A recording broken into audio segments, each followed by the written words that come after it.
there is a silence that sits at the very edge of the human heart. It is a quiet, persistent vibration that arrives when the noise of the day subsides, when the screens are dark, and when we are left alone with the rhythm of our own breathing. We look up into the velvet abyss of the night sky, dotted with the ancient, cold light of distant stars. Or we sit in the heavy stillness left behind after a loved one has departed, and a single, colossal question rises from the depths of our consciousness, like a leviathan surfacing from the deep ocean. Who made this? This is not merely an intellectual curiosity. It is not a riddle to be solved for points in a trivia game. It is a primal cry. It is a spiritual H.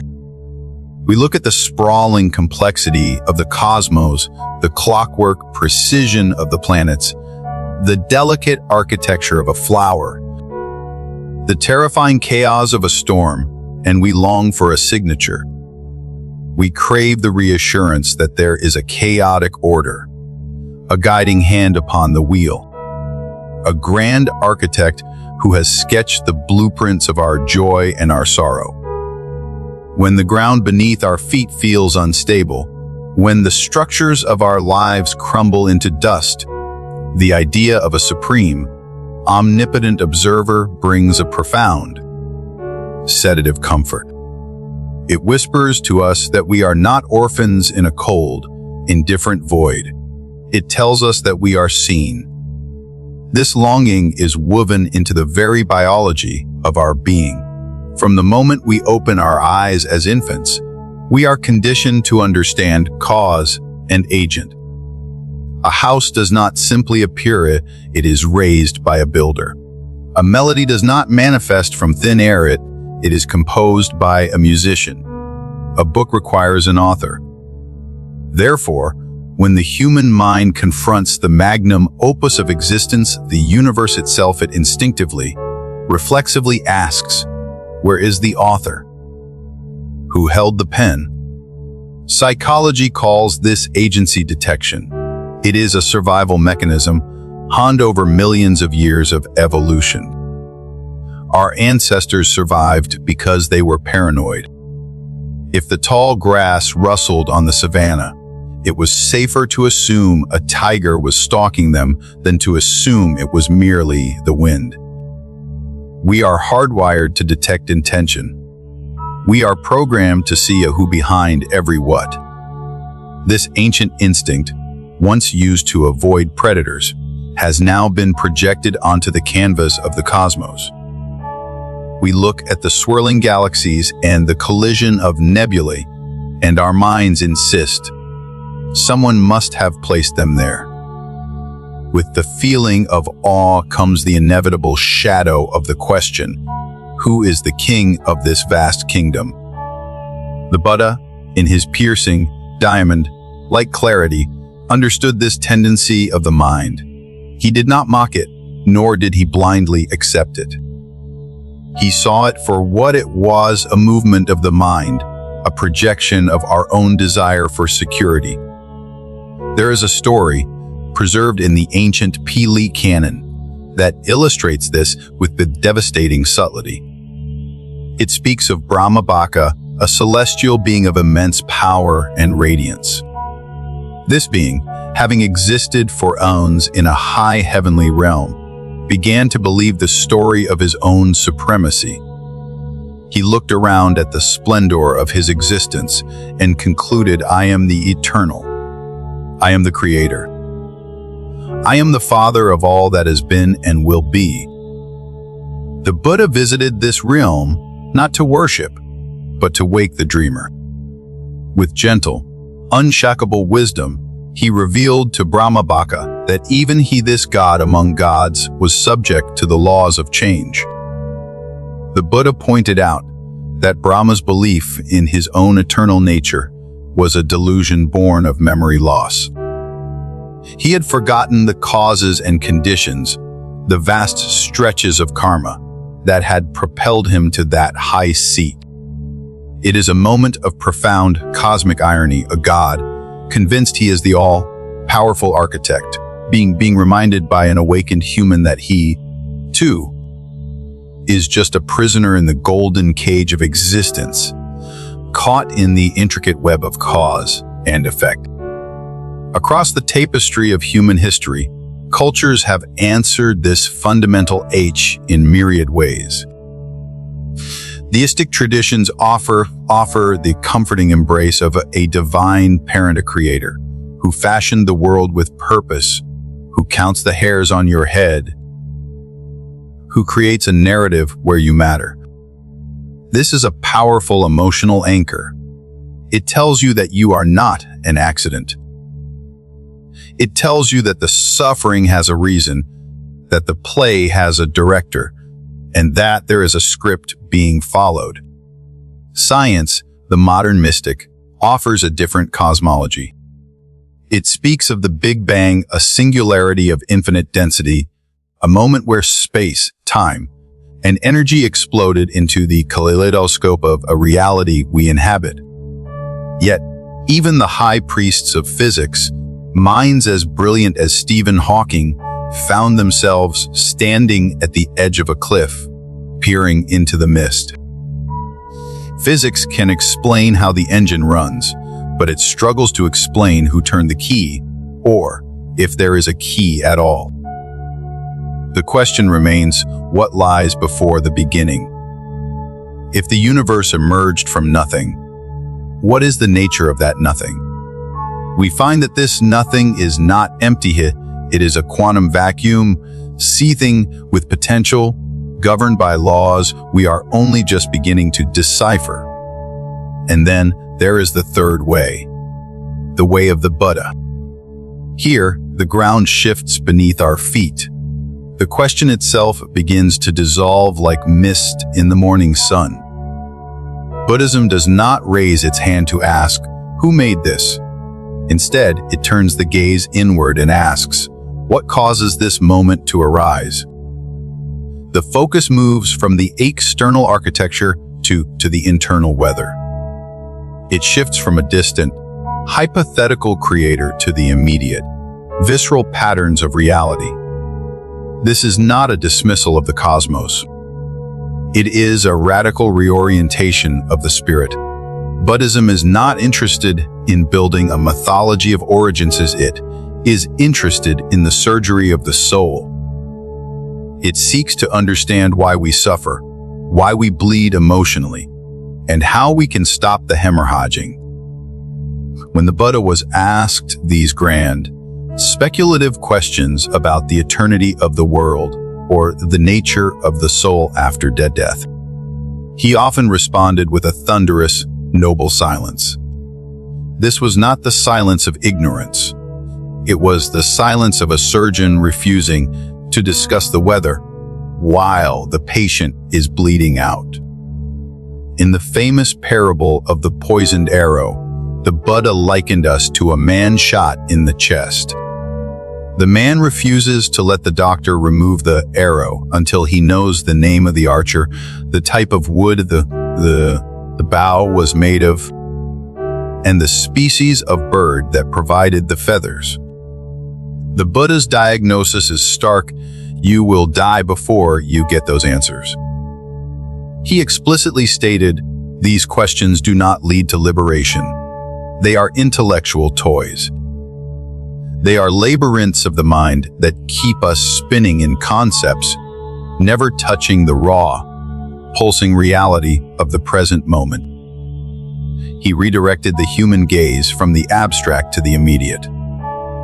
Instead of asking, who built the universe? He invites us to ask, what is happening right now? Why is there dissatisfaction? Why is there craving? The search turns from the stars in the sky to the thoughts in the mind. And yet, the intellect persists. It demands a logic. If there is no creator, how can this exist? How can beauty, order, and complexity arise from a void? To understand the Buddhist response, we must shatter our linear concept of time.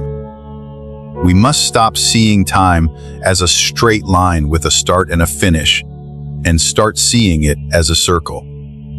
Our minds are addicted to beginnings. We love the concept of the fresh start. Daybreak, New Year's Day. Birth, the first page of a novel. So, when the Dharma suggests there was no first moment, the mind recoils. It feels vertigo. It demands a spark. It demands a first cause. But the Buddha described reality as the wandering on. He taught that this universe, and the billions of universes that may exist alongside it, moves in vast, unimaginable cycles. Expansion and contraction, arising and passing away, like a chest inhaling and exhaling. There is no single point of creation, just as there is a starting point on the rim of a wheel. In the Asu Sutta, the Buddha declared, unimaginable is the beginning of this samsara. He did not say it is unknown, he said it is inconceivable. It does not exist in the way we think of existence. This perspective reveals the universe not as a fixed artifact sitting on a shelf, but as a flowing, living process. A river does not have a single drop that defines it is the movement itself. Everything, absolutely everything, arises not from a divine command, but from conditions coming together. Consider the wave. Does a creator reach down and sculpt the wave from the ocean? No. The wave arises because of the wind, the tide, the gravity of the moon, the friction of the sea. It is a convergence of forces. When the conditions are right, the wave manifests. When the conditions change, the wave dissolves. It does not die, it returns to the water. This is the principle of dependent origination. This is the heartbeat of Buddhist cosmology. It is the realization that nothing stands alone. Nothing has a separate, isolated self-nature. This exists because that exists. If this ceases to be, that ceases to be. Imagine a vast, shimmering spider web, covered in dewdrops, stretching across the infinite void. This is the jeweled net of Indra. Every thread connects to every other thread. Every dewdrop reflects every other dewdrop. If you touch one strand, the vibration is felt across the entire web. This is how the universe operates. There is no central controller sitting in the middle of the web pulling the strings. The web, the controller. It is a self-organizing symphony of cause and effect. What looks like a solid object, a mountain, a planet, a person's, is merely a temporary gathering of elements sustained for a moment in time, destined to disperse. Dependent origination is the map of how things arise. From the microscopic firing of a neuron to the birth of a galaxy, everything emerges from a network of prerequisites. Nothing is born from nothing. There is always a lineage. There is always a chain. Modern science, in its pursuit of the fundamental nature of reality, has begun to echo this ancient wisdom.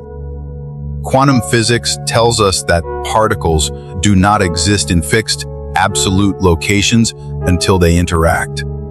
They are defined by their relationships. They are probabilities waiting to collapse into reality. The universe is not built like a machine of separate parts. It is woven like a field of energy. Stephen Hawking's suggestion that the universe could arise from the laws of physics themselves, from a quantum potential, aligns strangely and beautifully with the Buddhist concept of emptiness. But be careful. Emptiness in Buddhism is not nihilism. It is not a black hole of despair. It is emptiness of independent existence. It means nothing is stuck. Nothing is rigid. It is the fertility of the void. Because the cup is empty, it can hold tea. Because the mind is empty, it can hold the world. Consider your own breath. Observe it for a moment. You did not invent breathing. You did not design the delicate exchange of oxygen and carbon dioxide. You do not consciously command your diaphragm to contract. And yet, here you are, breathing. The breath comes and goes, like the tide, like the wind through the pines. It is a process that happens you. You are not the breather. You are the breathing. This is how the universe moves, in patterns, in rhythms, in seasons. This view removes the cold distance of a monarchical God and replaces it with intimate belonging. You are not a stranger here. You are not a subject. You are a participant. You are not separate from the universe. You are the universe experiencing itself. You are the eyes through which the cosmos sees its own glory. You are the wave realizing it is the ocean. The Buddha never asked for blind faith. He did not demand loyalty to a dogma. He simply pointed a finger at the moon and said, "See for yourself." When you observe the world with a quiet mind, you notice that it does not need to be meaningful. Its meaning is found in its motion. Its sacredness is found in its connection. So, the idea of a universe without a creator is not a terrifying abandonment. It is an invitation to maturity. It is a call to sit with the mystery. In that stillness, the frantic need for a beginning softens. The anxiety of who is in charge dissolves into the clarity of what is happening.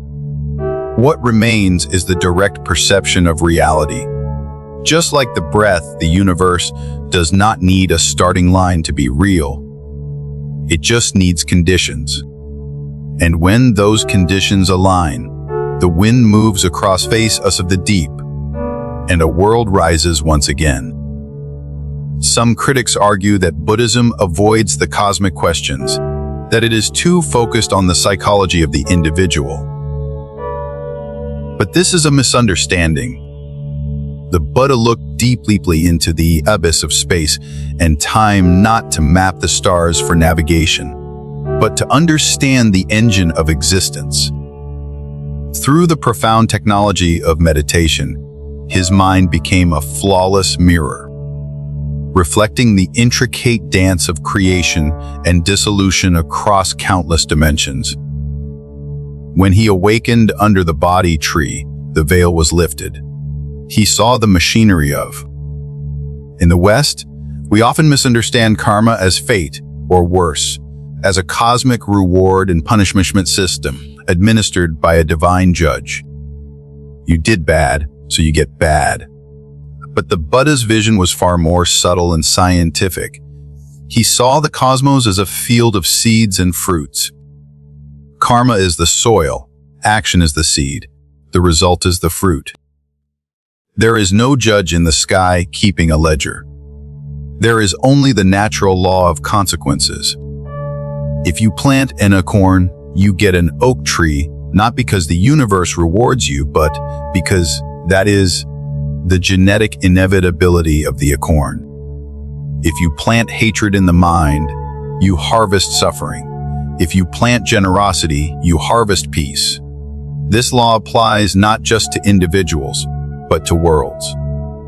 The Buddha described a cosmos teeming with life, with layers of existence ranging from hell realms of dense suffering to heavenly realms of exquisite bliss. But here is the radical insight. Even the gods are part of the system. Even the heavens are temporary. A being may reside in a celestial palace for 1 billion years due to immense good karma, but eventually the momentum fades, the fuel runs out, and they fall back into the lower realms. No one is safe from the turning of the wheel. This universe is a self-organizing moral landscape. The collective actions of beings shape the environment they inhabit. We are not just actors on a stage. We are the carpenters building the stage with every thought, every word, and every deed. We rise or fall based on the quality of our hearts. This is a universe of responsibility. It places the power of destiny firmly in your own hands. You are the creator of your next moment. You are the architect of your future self. This perspective explains why the Buddha turned away from the question of origins. Asking where the universe started is like asking where a circle begins. It pulls the mind outward into speculation, into the past, into the dead zone of theory. The Buddha wanted to pull the mind inward, into the laboratory of the present. This is not to say that science and exploration have no value. There is a profound beauty in the way both the physicist and the meditator seek the truth. Einstein's awe at the comprehensibility of the universe echoes the Buddha's insight into the Dharma. Physics studies the laws of space and time.